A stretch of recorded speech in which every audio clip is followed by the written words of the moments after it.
चल गे स्वामी ठाई बाजूला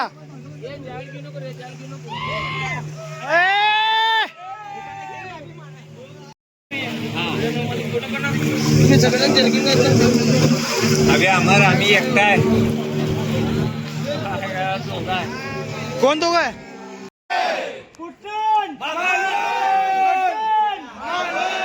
सिंधुदुर्गाला चला मग दाखव सिंधुदुर्ग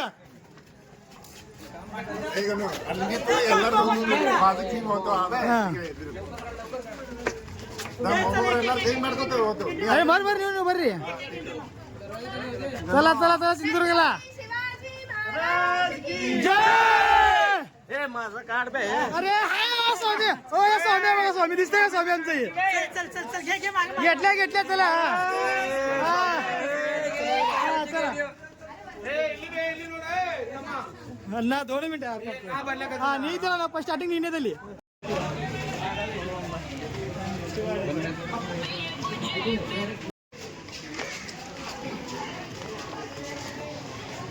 ती शिवाजी महाराजांच्या किल्ल्यावरती आलात बरोबर.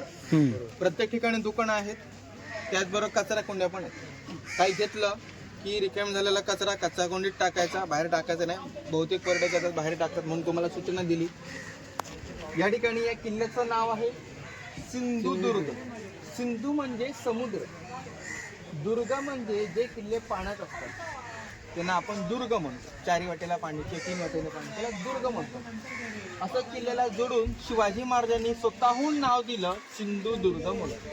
किल्ला कम्प्लीट झाला. 3 वर्ष लागली. 3 वर्षात खर्च केला 1 करोड गोल्ड कॉइन्स. एवढा खर्च केला. एवढा पैसा आणला कुठून राजांनी? तर राजांनी मुघलांची मोठी आणि प्रसिद्ध आणि श्रीमंत बाजारपेठ होती गुजरात मधील सुरत. जानेवारी 1664 ला मुघलांची मोठी बाजारपेठेची जी काही लूट झाली, सुरतेच्या लूट, त्यांच्याकडे जातीभेदा विषय नव्हता हे दिसून येते. ते अनेक धर्मांचे 18 पगड जमाती राजे म्हणतात ना, ते सर्व एकत्रित करून स्वराज्य स्थापना झाली. त्याचप्रमाणे त्यावर किल्ल्यातली लोक पण अनेक धर्मांची सर आहेत. एकत्रित उत्सव ते साजरे होतात. म्हणजे जातीभेद विषय नव्हता राजे. आता बघा, मराठा म्हटलं की त्यावेळी दिलेली मावळ्यांची ती पदवी होती. जरी मोमेडियन असला तरी सर तो स्वतःला मराठा म्हणत होता. दिलेली पदवी, समजलं का? कुठे सगळे ना साहेब, आमचे साहेब नागेश साहेब, मॅनेजर, बाकीचे कुठे गेले सगळे?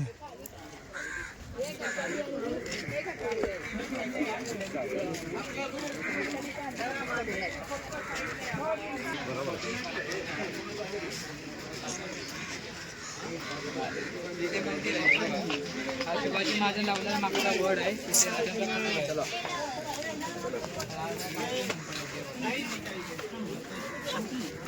राजा अच्छी नाल गे, राजा अच्छी नाल गे हमारा राजा. अरे घेतलं तिकीट 32 जणांची, 32 जण तिकीट घेतलं ना. मग सगळे 32 जणांचे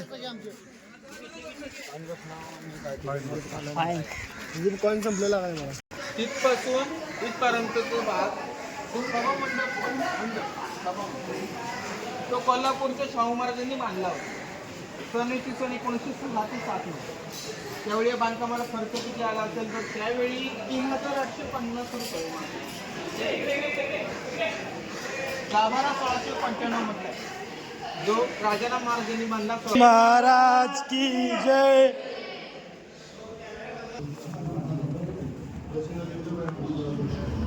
Smile. आणि व्हिक्टोरिया भारतावरती 150 वर्ष राज्य केलंय बरोबर. जेवढं लुटता येईल तेवढं लुटलेलं आहे. तिने आदेश दिले राजांचे जेवढे वास्तू इमारती असतील ते सर्व नष्ट करा, समजू नये कळू नये म्हणून सर्व सोडलेलं आहे. तर भुयारी मार्ग पण त्यांनी बंद केला.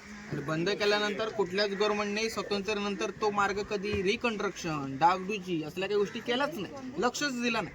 लक्ष दिलं असतं त्यावेळेचं सायन्स समजलं असतं. आता त्यावेळी सायन्स कुठलं तुम्ही विचार करा. जमिनीखाली एखादं टनल खोदणं शक्य आहे, पण जमीन कुठले ठेवणार तुम्ही विचार करा. पाईप तर नव्हता डायरेक्ट लावायला, मग त्याने व्हेंटिलेशन कसं झालं. स्कुबा करता माहिती तुम्ही, स्कुबा ड्रायव्हिंग पाठीवर सिलेंडर घेऊन जाता, मग त्यावेळी ऑक्सिजन साठा कसा पुरवला. खोदकाम करताय तुम्ही, सॅटेलाइट नव्हते, दगड कुठे पाणी कुठे आता समजतं आपल्याला, त्यावेळी समजत नव्हतं. मग त्यांनी खोदला कसा परफेक्टली. मी सांगतो ना, विश्वास ठेवू नका. त्यावेळी काही किल्ल्यावर इंचार्ज होते, मेजर हिटलर, मेजर वॉटसन.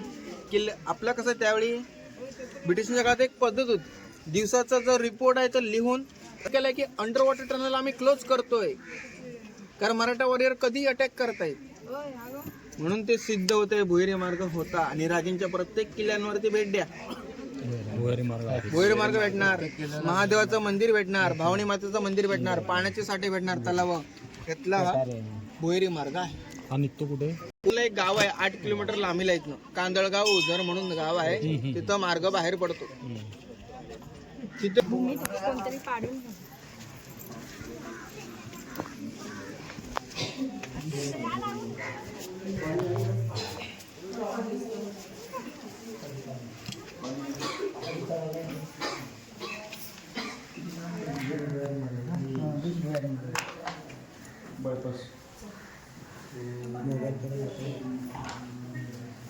चलो आगे चला पुढे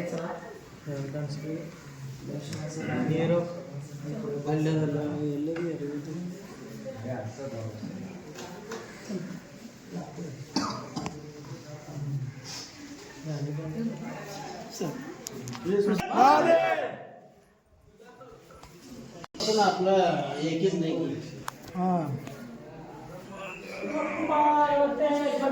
हर हर महादेव. त्यावेळेचं एक कमांड सेंटर होतं, इथनंच सैन्याला थोडक्यात सांगायचं तर कंट्रोल केलं जाईल. तिथे गॅप आहेत हे बघा अशा, ते प्रत्येक ठिकाणी तोफा असायच्या. लागणारा दारूगोळा इथे सापडा सावध करायचं. समजलं. किल्ल्यातला आतमधला भाग दिसतोय ना, सगळी खडकं दिसतात नजरेला. शत्रू आला तोफेने हल्ला झाला तर आपला आर्थिक नुकसान म्हणून या बाजूला काहीच बनलं गेला तर दगडाचा चुरा. तुम्ही जर इमारती बघितल्या, आपले काही मंदिर बघितली, विहिरी बघितली, सगळं एका साईडला आहे. इकडनं जर कोण आला तर तोफेने हल्ला केला तर नुकसान म्हणून या बाजूला काहीच बनलं नाही.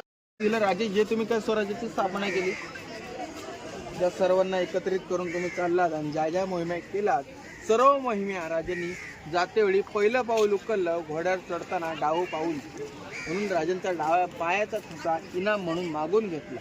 राज्यांनी युद्ध केली, युद्धामध्ये राजांनी गनिमी वापरला आणि तलवार लढतेवेळी उजव्या हाताचा वापर केला, म्हणून राजांचा उजव्या हाताचा ठसा उमटवण्यात आला. आता उमटवले कसे तर त्यावेळी ओलं सिमेंट, आपलं सिमेंट माहिती आहे तसं त्यावेळेचं दगडी चुना, त्याच्या पाटी तयार केली, वरती उजवा हात ठेवला आणि खाली डावा पाय ठेवला. आपल्या मावळ्यांना राजांच्या हातापायाचं दर्शन सदैव व्हावं म्हणून ते ठसे घेण्यात आले होते. त्याला मंदिर आणि उजव्या हाताचा कसे चला बोल सरळ जायचं, जिन्यावर चढायचं. ऐका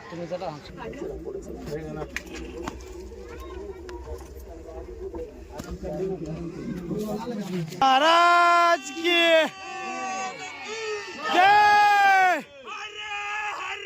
महादेव.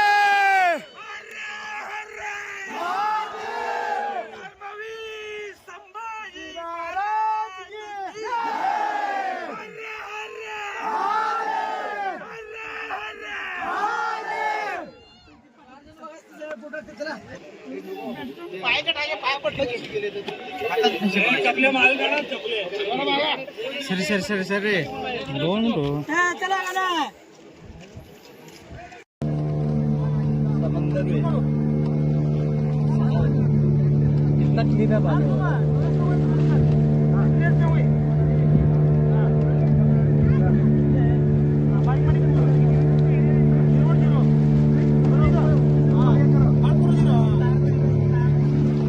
मागची की बोटात आहेत मागची